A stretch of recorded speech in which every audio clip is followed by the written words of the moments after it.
जगद्गुरु तुकोबरायांचा अभंग आहे. फार किंमत आहे बरं का.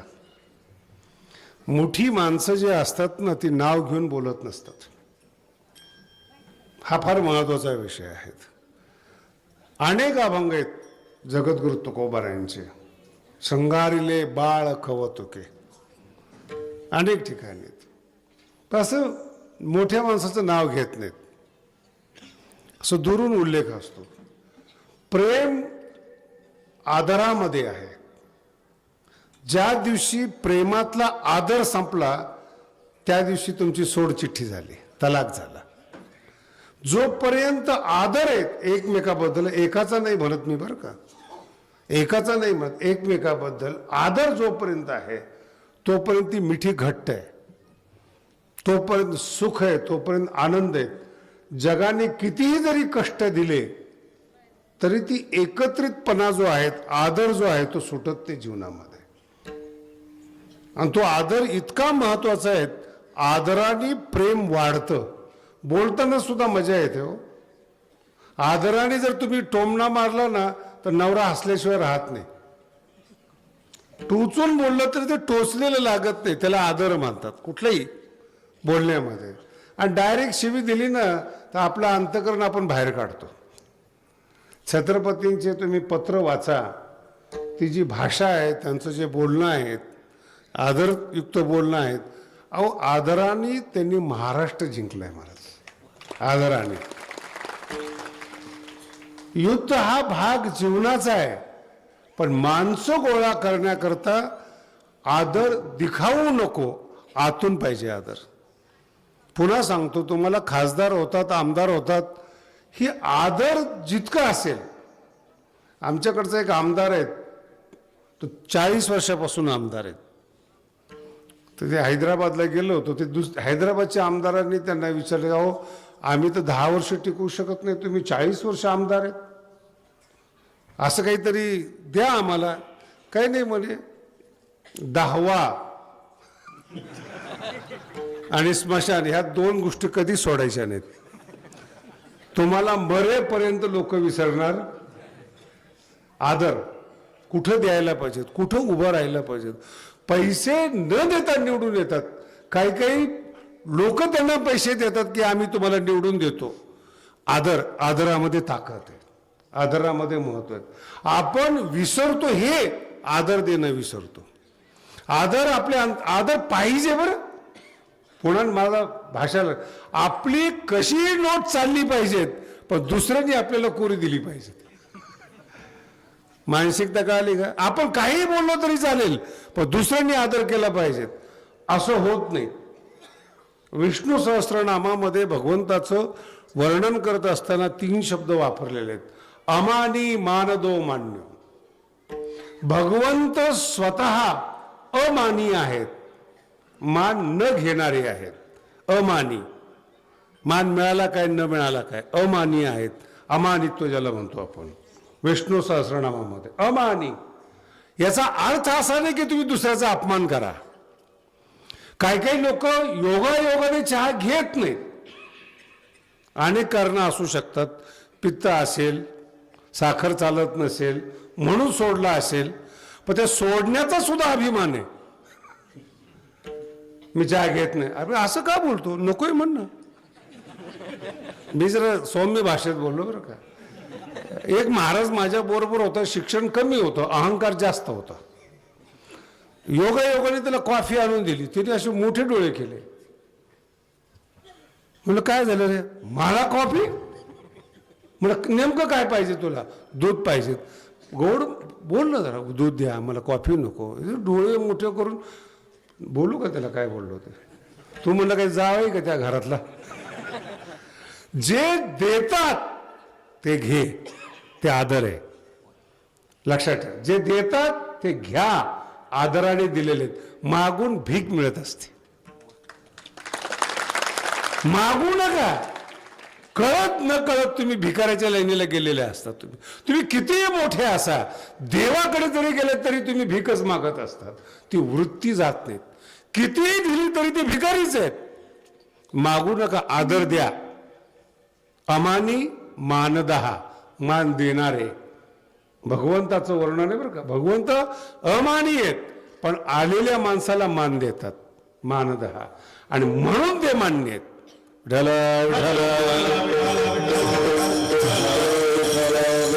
ही आदराची व्याप्ती, आदराचा अर्थच लोकांना माहित नाहीत.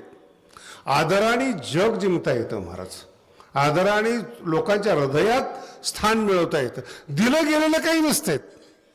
ज्ञानोबराय 700 वर्षापूर्वीचे, जगद्गुरु तुकोबाराय 400 वर्षापूर्वीचे, छत्रपतींना 400 वर्ष झालेलं आहेत. एवढ्या पिढ्या उलटल्या, जन्माला येण्या अगोदर गर्भामध्ये त्या माणसाचं स्थान यांनी हृदयामध्ये मिळवलेलं आहे. जन्माला येण्या अगोदर, जन्माला आले की तो शिवाजी महाराजांचं नाव घेतो, ज्ञानोबराय तुकोबारायचं नाव घेतो. हृदयात स्थान मिळवले पिढ्यानपिढ्या बरं का. एका हृदयात नाहीत. हिरो एका टायमाला चालतो. एखादा पिक्चर चालला तर हिरो. आता जुन्या काळातले हिरो आज माहिती नाही लोकांना, मधल्या काळातले माहित नाही. आताच्या काळातल्या लोकांच्या हिरोकडे जर बघितलं, हिरो वाटतच नाही ते. जुन्या लोकांना विचारा काय हिरो आहे का, म्हणे काय तब्येत म्हणजे तुला काय घेणे, मी रसिक आहे म्हणे पिक्चर. मला कसं जुने लोक, माझा मुद्दा आहे का, एक पिढी राजकारणी लोकाला आणि नटाला लक्षात ठेवते, पण ज्यांनी आदर दिलाय जगाला आणि ज्यांनी जगाला ज्ञान दिलंय, चंद्र सूर्य असेपर्यंत कीर्ती येते. चंद्र सूर्य असेपर्यंत. तुम्हाला कोणी सांगितलं होतं का घराघरात जाऊन ज्ञानेश्वरी पारायण करा? बोला ना. मशिदीत जाऊन पारायण करा. आणि हे ज्ञानोबरायांचं मोठेपण आहेत. धर्म दुसरा आहे मुस्लिमाचा, तरी माऊलीमुळे तुमचा आदर होतो. दुसरं कारण सांगा मला, कोणत्या कारणामुळे मशिदीमध्ये तुमचा आदर झाला? माऊलीमुळे झाला. याला म्हणतात आदर, हृदयात स्थान मिळवलेलं. म्हणून जगत असताना असं जगा, किमान ज्ञान नसलं तरी चालेल, वैराग्य नसलं तरी चालेल, पण हृदयामध्ये समाजाला सन्मान ठेवा. मी मागे तुम्हाला बोललो होतो, जगातला कुठलाही व्यक्ती असू द्या, किती मोठा वक्ता असू द्या, समोर समाज नसला ना माणूस झिरो असतो. हे ज्ञानोबराय सांगतात. वक्ता तो वक्ता नव्हे, श्रोते नव्हे. म्हणून श्रोत्याचा प्रत्येक क्षण तुम्ही वापरतायत, आदर देऊन वापरा. कुठेही पूर्ण ज्ञानेश्वरी श्रोत्यांना देव मानलेले आहेत, श्रोत्यांना मोठं आदर दिलेले आहेत. ज्ञानेश्वरी प्रिंट वेल नसताना 700 वर्षात पिढ्यानपिढ्या चालत, काही नव्हतं त्या टायमाला. काही ज्ञानी लोकांनी गाथा बुडवला. मराठी आहे का? काही ज्ञानी लोकांनी गाथा बुडवला, अज्ञानी लोकांनी गाथा तारला.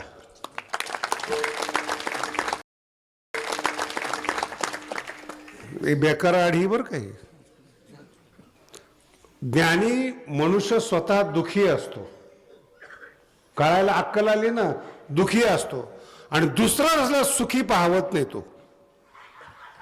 जेवढे कायद्यातल्या तरतुदी आहेत, चोर रस्ता गावकऱ्यांनी काढल्यात का त्या? बोला ना. पळवाटा कुणी काढल्यात? कायदा बनवणारे ज्ञानी आणि पळवाट काढणारे, देशाला फसवणारे ज्ञानीच आहे ते. इन्कम टॅक्स चुकवणारे काय गावठी माणसं आहेत का? बोला ना. आपण हेच म्हणतात देश बुडवणारे कुणी? ऊसतोड कामगारांनी, शेतकऱ्यांनी, का हे आज जमलेली जी सप्ताहातली मंडळी यांनी? बुडवणारे इथं नाहीच, जिथं बुडवायला पाहिजे त्याच्या शेजारी येते.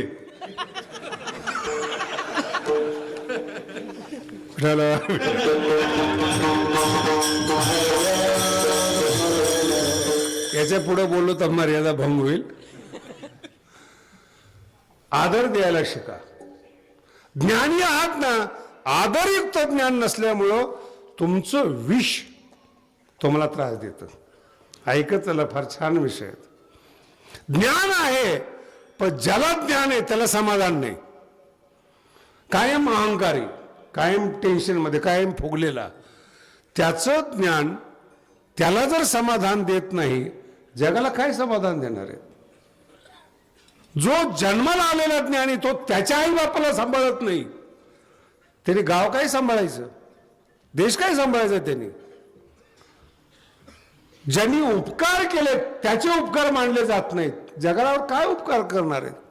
म्हणून तुमचं शहाणपण हे अहंकार वाढीसाठी कारणीभूत आहेत, आनंदासाठी नाही.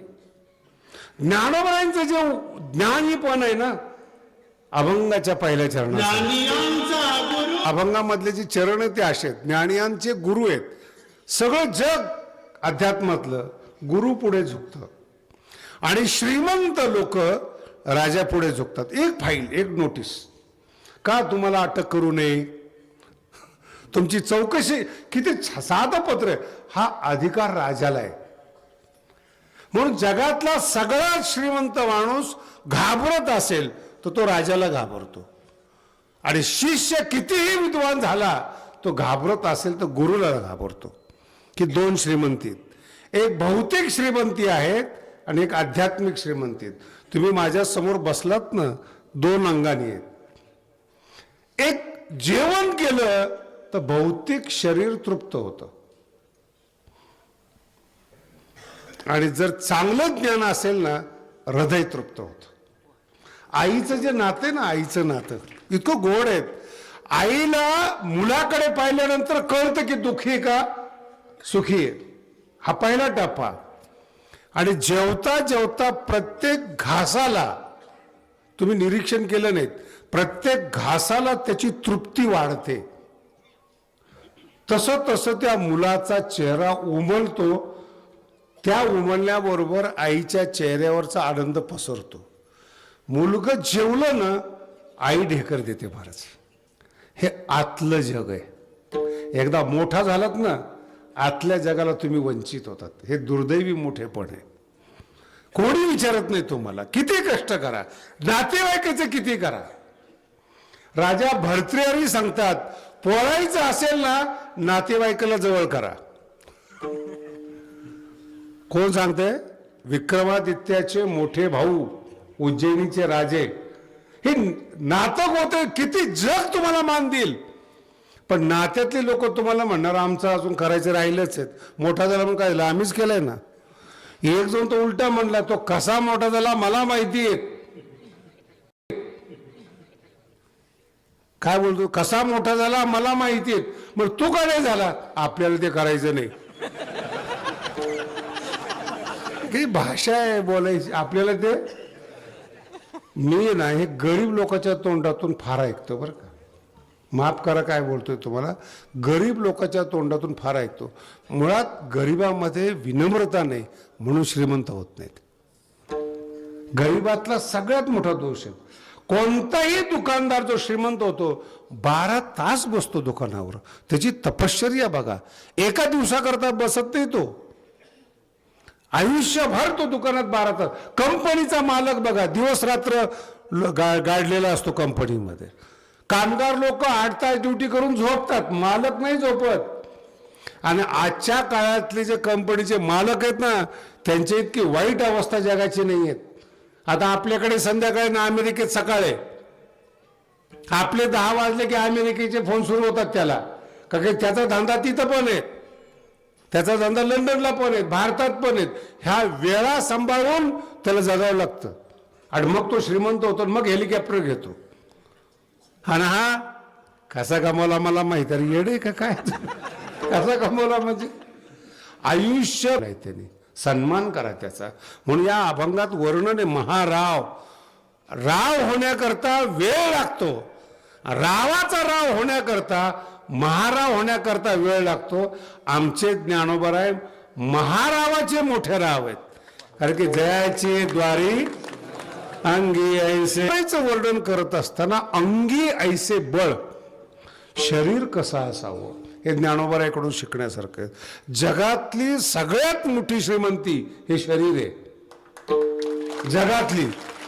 आणि अध्यात्मात सांगितलेलं आहे बरं, शरीराद्यम खलु धर्म साधना. मला जर आज ताप आला असता, मी काही कीर्तन केलं असतं का?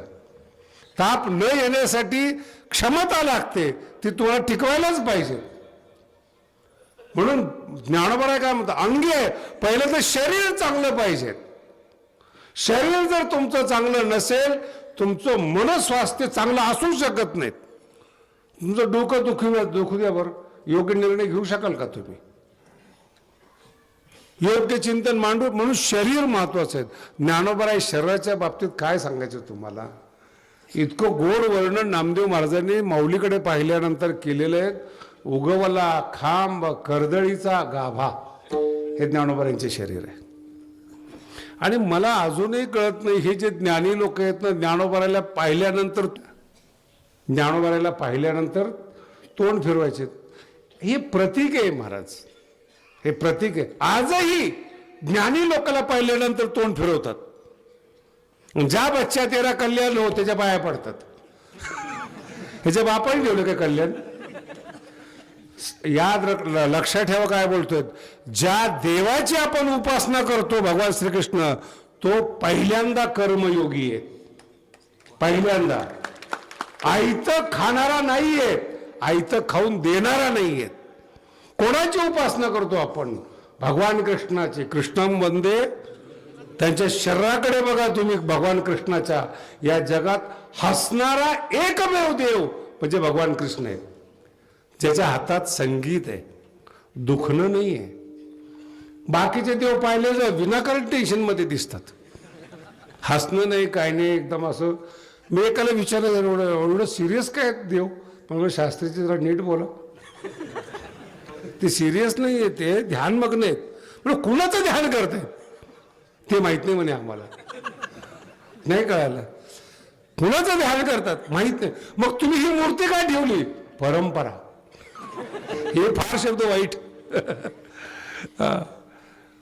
माझा मुद्दा लक्षात ठेवा. ज्ञान हसरे हे कृष्ण शिकवतात. जगावर प्रेम करावं हे भगवान कृष्ण शिकवतात. आणि दुष्टांना समाप्त करावं हे सुद्धा कृष्ण शिकवतात. इथून पुढे वारकरीने लक्षात ठेवा. माफी फिफी मागितली तर आम्ही वारकरीत आम्ही, असं काही नाही. हे नियम आहे. धर्म टिकला पाहिजेत, दैवत टिकलं पाहिजेत. त्याच्याही पुढे सांगतो तुम्हाला, महाराष्ट्रातल्या विशेष करून लोकांना गाथा ज्ञानेश्वरी टिकली पाहिजे. त्याच्यासाठी आपला जन्म आहे. काय गमवलंय आपण? गाथा ज्ञानेश्वरी जी आपल्यासाठी तुकोबाईने माऊलीने लिहिलीत, ती जर आपण टिकवू शकलो नाही तर काय टिकवणार तुम्ही? पिझ्झा, बर्गर, काय काय सगळं संस्कृतीला? अहो महाराज संत एवढे श्रीमंत आहेत. अनुभवामृत वाचा तुम्ही. हे जे बिग बॉस निघालेलं होता, बोसान गॉड पार्टिकल ज्याला म्हणतात, एक अध्याय अनुभवामृतामध्ये की जग अमृतातून मूर्त कसं होतं 700 वर्षापूर्वी ज्ञानोबाईंनी लिहिलेले आहेत. हे ज्ञानोबा आहेत. भौतिक श्रीमंती आणि आध्यात्मिक श्रीमंतीचा संगम भारतीय अध्यात्मामध्ये आहेत. दोन्ही श्रीमंती पण पाहिजेत. 4 पुरुषार्थामध्ये पैसा सुद्धा पुरुषार्थ आहे, अर्थ पुरुषार्थ आहेत. ज्ञानोबाचं हे वर्णन आहे बरं का. ज्यांच्याकडे धन आहेत माऊली त्यांचे राजे आहेत, आणि ज्यांच्याकडे ज्ञान आहेत माऊली त्यांचे गुरु आहेत. काय म्हणतात तुम्हाला? म्हणती ज्ञानदेव. तुम्हाला ज्ञानोबा असं म्हणतात, ज्ञानदेव. ज्ञान पण देव पण एकत्र नांदतात, ते ज्ञानोबा आहे. विठ्ठल विठ्ठल. कधी मी आज एक सकाळी काल ओवी लिहित होतो, सार्थ ज्ञानेश्वरी चालू आहेत. काही काही ओव्या अशा आहेत ना, दिवसभर नशेत ठेवतात. दिवसभर ती जी शब्द आहेत, शब्द फिरवण्याची टेक्निक आहेत, बोलण्याची टेक्निक आहेत, हे फार कमी लोकांना आहेत का.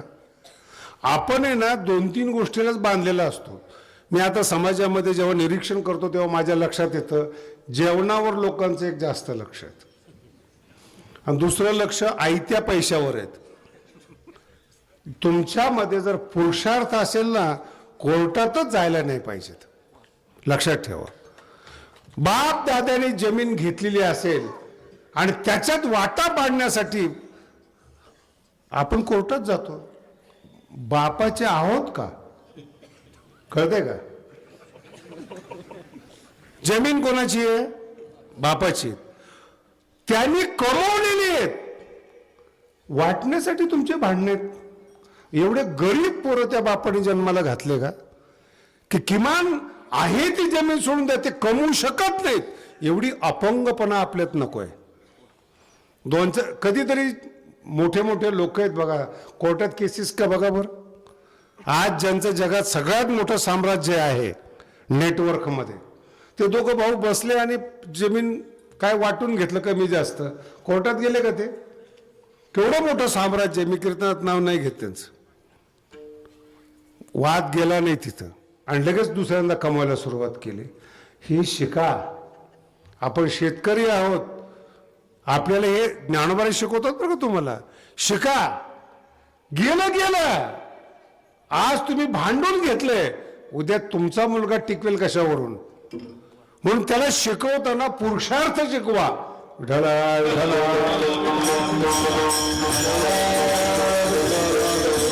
पुरुषार्थ शिकवा की त्यांनी कमवलं पाहिजे. असा मुलगा जन्माला घाला, देशाने त्याच्यावर प्रेम केलं पाहिजेत. तो पोरगा आहे. आपण कुळातली माणसं, नातेवाईक प्रेम करू शकत नाही आपल्यावर. म्हणजे दोन गोष्टी लक्षात ठेवा, ज्ञान पण पाहिजेत आणि शरीर पण पाहिजेत. ह्या दोघांचा संयोग ज्ञानावर आहेत. ज्ञान का पाहिजे जीवनामध्ये? आतलं समाधान आहे. ते करोडो रुपये जन्माला घातलेत तुम्ही, काय खायचं कळतच नाही तुम्हाला, टेन्शन मध्ये आहेत. अमेरिकेचे लोक, हे लोक बघा, तुम्ही आज भजन करतायत का? भजन करतायत, त्यांच्या लक्षात आलं काहीच नाही पिझ्झा बर्गर मध्ये. आतलं समाधान शोधणार कुठून तुम्ही? आत काय?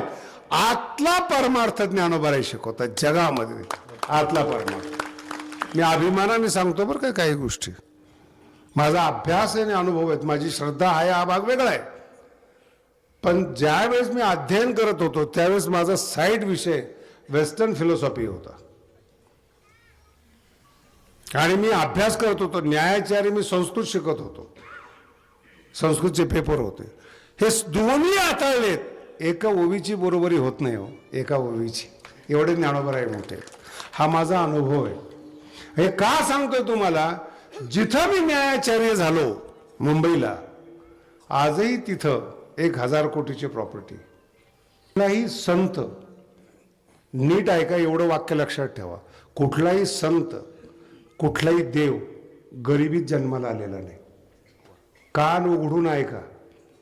गरिबीला नशीब समजू नका, गरिबीला पुरुषार्थ करण्याचं साधन समजा आणि श्रीमंत व्हा, तर जन्म आहे तुमचा.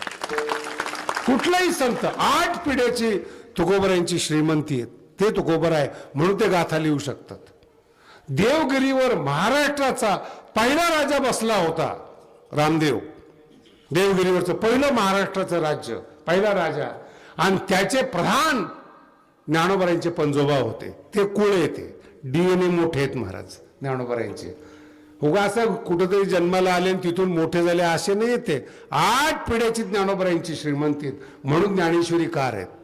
आणि राम असो भगवान कृष्ण असो, हे गरिबीत जन्माला आलेले नाहीत. विठ्ठला विठ्ठला.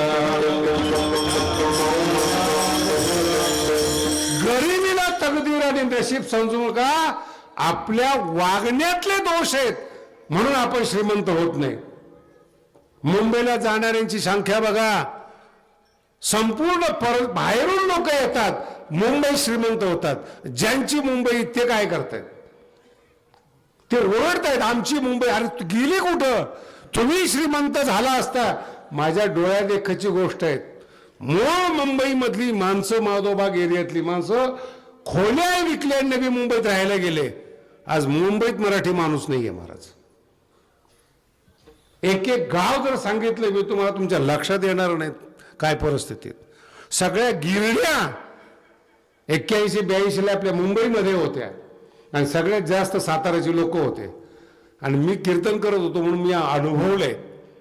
सेंचुरीचा परिसर असेल, मिल कामगार ज्याला म्हणतात, सगळे सातारा परिसरातले लोक होते. एक संप झाला आणि महाराष्ट्र उद्ध्वस्त झाला, तो मी पाहिलेला महाराष्ट्र येतो. आणि त्या गिरड्या सुरतला गेल्या, गुजरातमध्ये गेल्यात, आपल्या लोकांनी घालवल्यात त्या अपेक्षेपोटी. कसली चिंता करताय तुम्ही? म्हणून गरिबी तकदीर नाही, आपल्या वागण्यातला दोष आहे. आपल्या वागण्यात बदल करा तर महाराष्ट्र श्रीमंत होईल. विठ्ठला विठ्ठला हे ज्ञानावर आहेत. म्हणून ज्यांचे अभंग आपण गातो, ज्यांचं ज्ञान ऐकतो, हे मोठ्या घराण्यातले लोक आहेत. जे आपलं दैवत आहेत ते मोठ्या घराण्यातले आहेत. आपण गुलाम नाहीत. त्यांच्या सारखं होण्यासाठी संत आपल्याला निमंत्रण देतात. देव होण्यासाठी संत आपल्याला निमंत्रण देतात. इतक्या मोठ्या परंपरेतले आपण आहोत आणि त्या चमत्काराला करण्यासाठी हात तिकडे पाठवला होता धरणेकरी. मग कधी अज्ञानाच्या संताच्या मागे जाऊ नका, काही दिल त्याच्या मागे जाऊ नका. मला सांगा, एवढे बसलेली लोक आहेत, काही ना काहीतरी जीवनामध्ये दुःख आलं असेल, बरोबर आहे ना? तुम्ही काय म्हणले? नशीब. काय म्हणलेले तुम्ही शेवटी? नशिबाचा दोष. कोण नशीब बघितले तुम्ही? ज्या चुका झाल्यात तो निर्णय चुकीचा होता म्हणून दुःख आले पदरात. योग्य निर्णय करता आला नाही म्हणून तुम्ही मागे सरलात. कधी नशिबाला दोष देऊ नका. कर्म म्हणून भारतीय अध्यात्मशास्त्र हे कर्मयोगी शास्त्र आहेत. नर करणी करे सो नरका नारायण हे शिकवणारे शास्त्र आहेत. आणि बाकीचे लोक नाही, गरीब राहिले पाहिजे, धागा दे तोर. आणि जे धागा दोरा करणारे हे श्रीमंत आहेत. यांचे घरं बघा तुम्ही. समाज गरीब ठेवतात, ज्ञानी करत नाहीत. समाजाला मुलगा समजून ज्ञान देणारे ज्ञानोबर आहेत. मुलगा समजून पुरं महाराष्ट्र श्रीमंत झाला पाहिजे, त्यांच्याकडे जा. आणि तो धरणेकरी चमत्कारासाठी गेलेला होता. चमत्कार चुकीचा आहे, तो तक्षण आहेत. आत्ताच्या भाषेमध्ये पेन किलर आहे चमत्कार, म्हणजे टेम्पररी, त्याला भाळायचं नाही. चमत्काराला सांगितलं की बाळ तू, मी काही नाही आहे, तू जा धरणेकऱ्याकडे. आणि तो धरणेकरीला गेल्यानंतर ज्ञानोबरांचा साक्षात्कार सांगितला आणि त्याच्या उत्तरातला हा अभंग आहे. म्हणती ज्ञानदेव माऊली तुम्ही माझ्याकडे पाठवतायत, याचा दुसरा अर्थ असा होतो, नीट आहे का? दुसरा अर्थ असा होतो, संतांनी संताला मोठं केलं पाहिजे, निंदा नाही केली पाहिजे. कसा का असे ना, ज्ञानेश्वरी सांगतोय ना, काही का सांगे ना, तुकोबारायचं नाव घेतोय ना. काही काही कीर्तनकार असेत महाराज, आम्ही त्यांना बोलवतो, त्यांच्या नावाखाली कीर्तनाला तरी समज जमतोय. ते महान आहेत महाराज. जो तमाशाकडे जाणारा वर्ग होता तो कीर्तनाला आलाय, हे काही कमी आहे का महाराज? नाही, आमचे महाराज लोक अभंगावर बोलत नाहीत. म्हणजे तू काही दिवा लावला? अभंगात शिर म्हणला अगोदर, मग सांग चुकीचं आहे. कोणत्या ना कोणत्या रूपाने ज्ञानोबराय तुकोबारायचं स्मरण करवतो, तो खरा दाता आहे. तुकोबारायकडे पाठवलं, तुकोबाराय म्हणतात अरे माऊलीच्या तिथे काय कमी आहेत, जयाचे द्वारी त्या प्रकरणातला. आणि मग माऊलीने पाठवल्यानंतर तुकोबारायचं हृदय भरून आलं. मला नीट आहे का, मला मोठेपण यावं म्हणून माऊलीने हा चमत्कार केलाय. कधी कधी असं होतं बरं का, खूप गरिबातली जनाबाई, आई वडील नसलेली, ज्ञानोबरांच्या घरी 14 माणसाचं धुणं भांडी करायची. माझ्या मराठीतलं गांभीर्य लक्षात ठेवा बरं का. मी जनाबाई सांगत नाही तुम्हाला, वारकरी संप्रदाय सांगतो. ह्याच्या माता माऊल्या बसलेल्या आहेत ना, माझी माऊली अशा आहेत ना, यांना अभंग लिहिण्याचा अधिकार माझ्या माऊलीनी 700 वर्षापूर्वी दिलाय. शिक्षणाचा अधिकार दिलाय, जवळ करण्याचा अधिकार दिलाय. भांडे घासणारी जनाबाई, आजही तुम्ही बघा भांडे घासणारी बाईला मान नाहीये. ती जनाबाई ज्ञानोबरायांनी तिला अभंगाचा अधिकार दिला, पण नाव नाहीये. आतासारखं फेसबुक नाही, हे कसं नाव व्हायला पाहिजेत. मग त्या काळातला एक प्रसंग येतो की चोरीचा आळ जनाबाईवर आला. भगवंताची चोरी झाली, नीट आहे का, भगवंताची चोरी झाली आणि वाळवंटात फासावर द्या. जनाबाईच्या ज्या शिव्या आहेत महाराज, इतक्या कशा असतील ते तुम्ही बघा. अरे विठ्या रे विठ्या, मूळ मायेच्या कारट्या. पुढचं नाही बोलत मी तुम्हाला, ते तिचा अधिकार आहे. आणि मग सगळ्यांच्या देखत जो चमत्कार घडला आणि संपूर्ण पंढरपुराने जनाबाईसाठी टाळ्या वाजवल्या महाराज. चोरीचा आळ येणं हे प्रसिद्धीसाठी आहे. विठ्ठल विठ्ठल. धरणेकरी पाठवणं म्हणजे ज्ञानोबारायने तुकोबारायला महाराष्ट्रात प्रसिद्ध करणे की तुकोबाराय आमच्या संत परंपरेतले आहेत. इथून पुढं तुकोबारायशिवाय परमार्थ चालणार नाहीत हे ज्ञानोबारायांची संमती. म्हणजे अगोदर गाथा शिका, त्यांचा वैराग्याचा आशीर्वाद घ्या आणि मग तुम्ही ज्ञानेश्वरीला हात लावा. विठ्ठल. आणि हे थोरपण पाहिल्यानंतर तुकोबाराय म्हणतात मज पामर आहे. मी संसारातला माणूस आहे, 2 बायका आहेत, मला संसारात त्रास झालेला आहे, नसलेली दरिद्रता, मला वाडवडिलींचा संसार सांभाळता नाही आला, श्रीमंती सांभाळती नाही आली, परमार्थामध्ये आलो. आणि अशा व्यक्तीच्या जवळ तुम्ही या धरणे करायला पाठवताय. तुम्ही मला दिलेलं मोठेपण हे त्याच्या योग्यतेचा मी नाही आहे. तुमचा जर अधिकार पाहिला 3ऱ्या चरणात. आणि सृष्टीचे जे पालक म्हणून ते इंद्र आहेत. ब्रह्मादी म्हणजे इंद्र आणि ब्रह्मदेव. इंद्र आणि ब्रह्मदेव हे 2. जगद्गुरु तुकोबाराय म्हणतात माणसाचं नाव नाही घेत. हे अभंगाचं वैशिष्ट्य आहे. माऊलीच्या कोण पाया पडतं? जे ब्रह्मदेव आहेत, जे इंद्र आहेत. मराठी कळते ना? डोकं लावा बरं काय म्हणायचंय मला. जे ब्रह्मदेव आहेत, जे इंद्र आहेत, ते तुमच्या पुढे झुकतात. जे झुकत नाहीत ते कोण आहेत? ब्रह्मदेवही नाहीत, इंद्रही नाहीत. कोण आहे ते? विषयी. ज्ञानोबांचा एक एक एक एक ते प्राकृत हेंदरे केवी जाणवलं आहे. ज्ञानोबांचा समजे बरं का हेंद्रे काय. हेंद्रे कोण म्हणते? अरे जे कुलीन आहात, ब्रह्मदेवा इतकी क्षमता आहेत, इंद्र इतकी राजाची क्षमता आहेत, ते ज्ञानोबाराय पुढे झुकतात. का झुकतात? ज्ञानेश्वरी सारखा ग्रंथ लिहिता येत नाही. जर तुम्हाला असं वाटत असेल ज्ञानेश्वरी कळावी तर एकदम ज्ञानेश्वरीला झोंबू नका. लहान मुलाला आपण पहिल्यांदा पेज देतो, नंतर मग ते भाताचं शीत, नंतर असं वाढवत वाढवत जातो. तसं जी पेज आहे ना ज्ञानेश्वरीतली, तो 13व्या अध्यायातला 7व्या श्लोकापासून सुरू होतं. ज्याला कुणाला वाटेल ना की ज्ञानेश्वरी कळावी, आम्हाने तो या श्लोकापासून 2 आहेत. ज्ञानी कसे वागतात आणि अज्ञानी कसे वागतात याचं लक्षण आहे. ते वाचत तुम्हाला एवढ्या कादंबरी वाचायची गरज नाही. एवढे विनोद आहेत त्याच्यामध्ये, एवढे. मी अजून सुद्धा काही काही विनोद आठवले ना, हसतो मी त्या विनोदाला. आणि वर्तमान काळातले विनोद आहेत. तुमच्या गावातला एखादा माणूस मुंबईला गेला असेल, साताऱ्यात गेला असेल, पुण्यात गेला असेल नोकरीला, तो बापाला पैसे पाठवत नाही असं ज्ञानेश्वरी सांगते.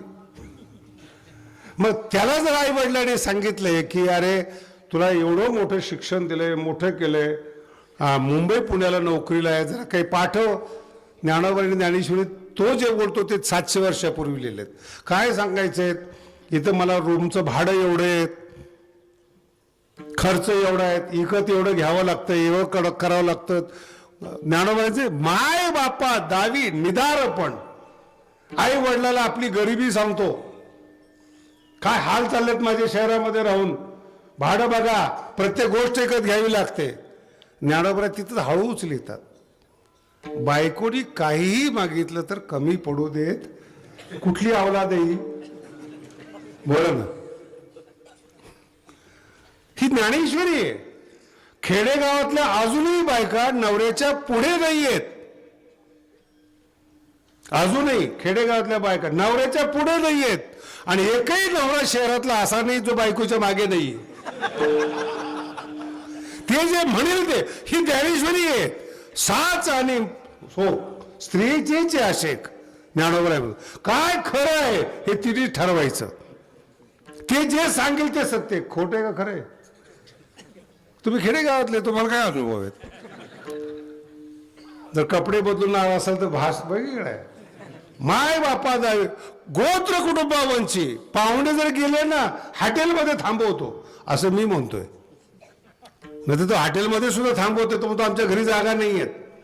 मला तर कधी कधी एवढं त्रास होतो. एक जण मॅनेजर माझ्याकडे आला होता, त्या गडावर माऊलीचं मंदिराचं काम चालू आहे, तो पुण्यातला होता. आता ती भगवानगड आहे, महिन्याला 1.5 लाख लोक जे होतात बांधूनही नेतात. गावठी आहे ना आपण, आज म्हणजे आपलं गाव आहे थोडं. या गावामध्ये दुष्काळ पडला काय, काय 2 माणसं वाढले का काय, बायकांना टेन्शन नाहीत, धान्याचे पोते लागलेले आहेत.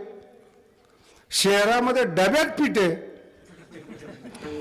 नाही, 1-1 किलो बिचारी विकत आणतात मार्टमधून आणि नवऱ्याला विचारतात संध्याकाळी किती पोळ्या खाणार.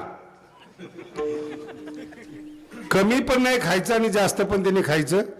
मग तो माझ्याजवळ बसला होता पुण्याचा माणूस, त्याला म्हणलं जाताना मी तुला शिदा बांधून देतो. माझ्या देखत त्यांनी बायकोला फोन केला, संध्याकाळी स्वयंपाक करू नकोस, तुझा सुद्धा डबा बी घेऊन येतो. हे जीवन आहे, हे कमवून आहे, हे ज्ञान आहे. यांचे कपडे बघा, मृत जायचा शृंगारीला, आणि आतलं बघा तुम्ही, वासना काम क्रोध ढपढपतायत महाराज. ही ज्ञानेश्वरी आहेत. विठाला पुढचा टप. अशा लोकांनी ज्ञानोबाराही चांगले नाहीत, संप्रदाय आंधळा आहेत, अध्यात्म आंधळ आहेत. खरंय का नाही ते? ह्या लोकांनी ब्रह्मादिक जेथे ह्या लोकांनी काय साधू संतांचं वर्णन करावं, ज्यांच्यासाठी स्त्री सर्वस्व आहेत. मी तर या पिक्चरवाल्याला नावं ठेवील महाराज. संपूर्ण तरुण पिढी या पिक्चरवाल्याने बिघडून टाकली. 75 वर्ष झाले, फक्त लव्ह स्टोरीच आहे भारतात. अरे काहीतरी दाखवा, काहीतरी चांगलं करा. विदेशातले पिक्चर बघा तुम्ही, सायन्सवर आधारित आहेत, जगावर आधारित आहेत. आता मी मागे एकदा बोललो तुम्ही एका चॅनलला, भिंत चालवली का नाही, आमच्या हॉलिवूडच्या पिक्चरने सांगितलंय भिंत कशी चालते. अक्कल नाही या लोकांना. 4थी 5वी पास झालेले, 10वी पास झालेले, नोकरी करणाऱ्या लोकांनी राजाला काही नाव ठेवावं का? ज्ञानियांचा गुरु राजा, त्यांचं वर्णन कोणी करावं? आजही तीच परिस्थिती. म्हशी मागे जातात, गुरं चारायला जातात, भरपूर वेळ आहेत, आणि तिथून कमेंट करतात मुख्यमंत्र्यांनी हे करायला नाही पाहिजे. तू कुठे आहेस? मला तर यांच्यावर एवढी दया येते महाराज. फास्ट गाडी आली ना तर म्हशीला मध्ये टाकतात, गेलीच नाही पाहिजे ती गाडी, थांबावी लागते गाडी. मग गाडी थांबली की आम्ही त्यांच्याकडे पाहतो, मग माझं महाराज तुम्ही का हाणतो जरा बाजूला. दुसऱ्याची प्रगती थांबवणं हे आपल्या रक्तात नसलं पाहिजे, लक्षात ठेवा. तो त्याच्या कर्माने पुढे चाललाय. तुम्हाला जाता येत नसलं तर जाऊ नका, आडवं येऊ नका, हे शिकवतात आपल्याला. आणि त्या लोकांनी, त्याच्या पुढे जाऊन बोलतोय मी तुम्हाला, विषयातल्या बरवटलेल्या लोकांनी ज्ञानोबाईचं काय वर्णन करावं महाराज? भगवंत म्हणजे काय, त्याचं काय वर्णन करावं? दोष शोधणारी लोक आहेत, दोष शोधतात. मला नवीन लोक काय डोक्यात बसले, तुम्ही दुसऱ्याच्या धर्माची निंदा करून बघा बरं, हात कापून टाकतील तुमचा. त्यांचा नाराच आहे सर तन से जुदा. बोलून बघा तुम्ही मुस्लिम धर्मावर, काय होईल तुमचं बघा. हिंदू काही, मला म्हणे 1,008 16,000 बायका होत्या म्हणे कृष्णाला. म्हणलं हो, कसं काय? म्हणलं तुला काय प्रॉब्लेम, घर कोणाचं, सांभाळायचं कोणी? बरं हे काय अध्यात्म आहे का महाराज? अहो भगवान कृष्ण जगातले एवढे महान व्यक्ती आहेत, अजूनपर्यंत त्यांच्या नखाची बरोबरी करणारं कोणी नाही बरं. हे ज्ञानेश्वरीत लिहिलेले आहेत. ज्यांनी जन्माला यायच्या अगोदर जे वैराग्यवान आहेत, ज्ञानोबांचे शब्द आहेत ते, विषय त्यजोनी जन्मले शुकाधिक दादुले. शुकदेव, ते सुद्धा कृष्णाचं वर्णन करतात, एवढे महान आहेत. 16,000 बायका नव्हत्या, दर्जा होता. लक्षात येते? दर्जा होता तो. नरकासुराने चांगल्या चांगल्या मुलींना डांबलं होतं आणि भगवान कृष्णाने तुरुंगातून त्यांना सोडवलं. तुरुंगातून सोडवल्यानंतर ते म्हणतात, आमचा तू नाश केलास, आम्ही कमीत कमी इथं भाकरी तरी खात होतो, समाज आमचा स्वीकार करणार नाही. भगवान कृष्ण म्हणले, आजपासून तुम्हाला माझ्या पत्नीचा दर्जा मी सांभाळतो तुम्हाला. ही आजची घटना आहे महाराज. एखाद्या मुलीकडून चुकलं तर समाज स्वीकार करत नाही. आणि ती प्रथा, झालेली चूक सुधारा, हे समाजाला पहिला संकेत भगवान कृष्ण देतात, आपलंसं करतात. त्यांना झाली ना चूक, जाऊ दे, ए माझ्याजवळ, मी तुला सांभाळतो. इलाच तर माऊली म्हणतात. कुठल्या कुठल्या समाजातले गाठलेल्या बाहेरचे लोक सगळ्यांना माऊली जोड. तुम्ही माऊलींचा अभ्यास करा. चोखा महाराज त्या काळामध्ये, चोखोबरायांची पत्नी त्या काळामध्ये, जिचं चरित्र तुम्हाला सांगितलं, जनाबाई, त्या सगळ्यांना माऊलीने जमा केलं आणि सगळ्यांना संत बनवलं. संत बनवलं, सगळ्याला ज्ञान दिलं. आणि जोपर्यंत माऊली होते, एकाची हिंमत नव्हती, चोखोबाईला संत का बनवलं. आणि जिथं तुमच्यात विभाजन झालं, नीट आहे का, मग तिथं त्रास सुरू झाला. मला सांगा, चोखोबारांनी अभंग लिहिले, कुणी तक्रार केली? बोला ना. चोखोबाराच्या पत्नीनं नाही तक्रार केली. त्यांच्यापेक्षा तुकोबाराय श्रेष्ठ होते ना आजच्या भाषेमध्ये. मग त्यांचे अभंग का बुडवले? कधी डोकं लावलंय का तुम्ही? तुमच्यात ज्या दिवशी एकता संपेल ना, त्या दिवशी तुमचा नाश झाला. म्हणून एक व्हा, एक राहा. ज्ञानोबाच्या काळामध्ये ग्रुप होता संतांचा, सगळ्या समाजाचे संत एकत्रित राहत होते आणि बॉस होते ज्ञानेश्वर महाराज. हिंमत नाही बोलायची कोणाची. आणि तुकोबाराच्या काळात एकटे तुकोबाराय संत होते, म्हणून त्रास झाला त्यांना. कोणी उठलं की त्रास देऊन जायचं. अहो, अभंग लिहिला तरी सहन होत नव्हता. माझा मुद्दा, अभंग म्हणजे काही बंडखोरी आहे का? भगवंताचं सुंदर ते ध्यान उभे, हे लिहिणं बंदी आहे. म्हणून इथून पुढे सातारकरांनी तरी लक्षात ठेवा, आपल्या साधू संतांवर कुणीही बोलता कामा नये. एवढं रक्षण करणं आपलं काम आहे, आपल्या संस्कृतीचं काम आहे, ते सगळ्या महाराष्ट्राचं काम आहे. कोणी बोलावं काय? जगद्गुरु तुकोबाराय म्हणतात, अरे जिथं ब्रह्मदेव बोलत नाही माऊलीला, इंद्र शरण येतो. काय उपमा देऊ तुम्हाला? म्हणजे महाराज का शरण येतात? शेवटच्या युक्तीच्या खोली कळत नाही. खोली, हा, युक्तीची खोली. कोणा मोठ्या माणसाची भाषा कळत नाही बरं. कधीही या गोष्टी लक्षात ठेवा. मराठी येते म्हणजे मराठी कळते असा अर्थ नाही. मी अनेक वेळा कीर्तनामध्ये बोललेले आहेत. सुतारानं दांड्या तिरप्या बसवल्या आणि सुतारानं तिरप्या दांड्या बसवल्या. ऐकायला सारखंच वाटतं ना. सुतारानं तिरप्या दांड्या बसवल्या, सुतारानं दांड्या तिरप्या बसवल्या. किती साधी मराठी आहे, काही फरक वाटत नाही ना. दांड्या सरळ होत्या, सुतारानं तिरक्या बसवल्या. हा पहिल्या वाक्याचा अर्थ आहे. सुतारानं दांड्या तिरक्या बसवल्या, सुतारानं ज्या मुळात तिरक्या होत्या त्या दांड्या बसवल्या. याला म्हणतात युक्तीची खोली. इथंच दांड्या उडायला लागल्या. तरी कुठं ज्ञानेश्वरीमध्ये आपण जाऊ? विठ्ठला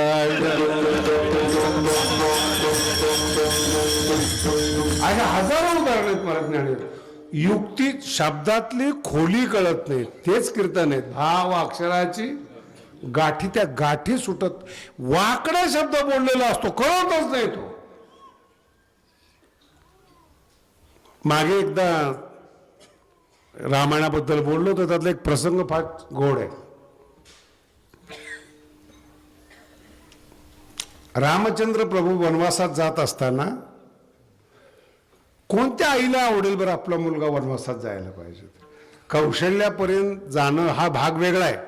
राजघराणा येते, आणि काहीही जवळ नसताना जन्माला आल्यापासून राज ऐश्वर्य राजकुमार होऊन भोगलेलं त्यांनी अंगावर वल्कल घालून वनवासात जाणं कोणत्या आईला आवडेल? कौशल्य तर आईच होती, कुशलता होती, ती रडायला लागली. ती माझी मराठी नीट ऐका बरं का, पुन्हा तुम्हाला आव्हान देतोय. कौशल्य रडायला लागले. रामचंद्र प्रभू समजूत काढतात, आई मी जरी गेलो तरी येणारच आहे वगैरे वगैरे वगैरे. कौशल्य म्हणते, राम तू अजून लहान आहेस रे, तू वनवासात चाललाय म्हणून मी रडत नाहीये. मुलगा आहेस तू, पदराखाली बांधून ठेवण्यासाठी मी तुला जन्म दिला नाहीत. सवतीनं डाव साधला म्हणून मी रडते. याला म्हणतात युक्तीची खोली. अरे कैकेयीचं माझं भांडण आहे, त्या सवतीनं मला त्रास देण्यासाठी तुझा जीव घेतला रे. तुला माझं रडणं कधी कळायचं बाळा, तू लहान आहेस अजून राजकारणामध्ये. युक्तीची दुःख त्याचं नाही की तो वनवासात चाललाय, दुःख ह्याचं आहे तिनं आपल्या नवऱ्याला ब्लॅकमेल केलं, दशरथाला बळी दिलं, याचं वाईट वाटतं. तिला युद्ध करायचं असेल तर तिने माझ्या बरोबर सरळ करावं. नवऱ्याचा जीव घेऊन तुला वनवासात पाठवणं ही बायाची वेगळी प्रकार आहे, ही योग्य नाही. म्हणून तुझ्या जाण्याबद्दल मी रडत नाहीत, सवतीनं डाव साधला म्हणून मी रडते. याला म्हणतात युक्ती. अशा 9000 युक्त्या ज्ञानेश्वरीमध्ये आहेत. आयुष्यात एक तरी कळावी म्हणून माऊलीला प्रार्थना करा, ती ज्ञानेश्वरी आहे. तुका आणि हे तुकोबरा म्हणतो ना, तुका म्हणे नेनो कशाची, शब्दातली खोली कळत नाही. आम्ही दुसराच अर्थ काढतो, विठ्ठल विठ्ठल, मूळचा अर्थ दुसरा असतो आणि दुसराच अर्थ आपण काढतो, कळत नाही आपल्याला या गोष्टी. म्हणून कळण्यासाठी, पुन्हा आहे का, कळणं म्हणजे ज्ञानी. ज्ञानी होण्यासाठी माऊलीचे चरण धरावे लागतात. आणि अर्थ लावण्याचा प्रयत्न करू नका. मुलगा होऊन आईला विचारा, आई प्रेमानं उत्तर देते. मनोनी ठेविली हे चरण सगळ्या महाराष्ट्रातल्या बुद्धिमंतांनी शिकलं पाहिजे. तुकोबराय म्हणतात, मी माऊलीच्या पाया का पडतो, त्यांचं बोलणं कळत नाही, इतके मोठे आहेत ते. मनोनी ठेविली पायी डोई. पाया का पडायचे, मोठे पण कळत नाही म्हणून पाया पडायचे. जर तुकोबरायला माऊलीचं मोठेपण कळत नाही, ते तर हेंदरे प्राकृत हेंदरे केवी जाणवर आहे. एक जणांनी ज्ञानेश्वरी सांगता सांगता आला होता, तो कुठलं तरी ऐकलं असेल,